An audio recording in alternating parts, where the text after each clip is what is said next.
ଆଜିର ଏକ ନୂତନ ଶବ୍ଦ ହେଉଛି ACCOMPANY। ଆକୁ ଆମେ ଉଚ୍ଚାରଣ କରିବା ଏକମ୍ପାନୀ। ଏକମ୍ପାନୀର ଅର୍ଥ ହେଉଛି ସାଥୀ ହେବା, ସହିତ ଯିବା, ସାଙ୍ଗରେ ଯିବା, ସଙ୍ଗରେ ରହିବା କିମ୍ବା ସହଯୋଗ କରିବା। ଉଦାହରଣ ସ୍ୱରୂପ ବୁଝିବା, C accompanied me to the market, ମାନେ ସେ ମୋ ସହିତ ବଜାରକୁ ଯାଇଥିଲେ। ସିର ଅର୍ଥ ହେଉଛି ସେ, accompanied ର ଅର୍ଥ ହେଉଛି ସହିତ, ମିର ଅର୍ଥ ହେଉଛି ମୋ, ମାର୍କେଟର ଅର୍ଥ ହେଉଛି ବଜାରକୁ। ଦ୍ୱିତୀୟ ଉଦାହରଣ, parents must accompany their children, ମାନେ ପିତାମାତା ମାନେ ସେମାନଙ୍କ ପିଲାମାନଙ୍କୁ ସାଙ୍ଗରେ ନେବା ଉଚିତ।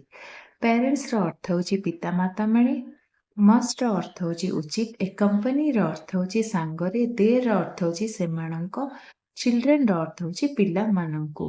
ଏମିତି ଭିଡ଼ିଓ ଦେଖିବା ପାଇଁ ଚ୍ୟାନେଲ ସହିତ ଯୋଡ଼ି ରୁହନ୍ତୁ। ଚ୍ୟାନେଲକୁ ଲାଇକ୍, ସେୟାର, ସବସ୍କ୍ରାଇବ କରିବେ। ରହିଲି ନମସ୍କାର। ଜୟ ଜଗନ୍ନାଥ।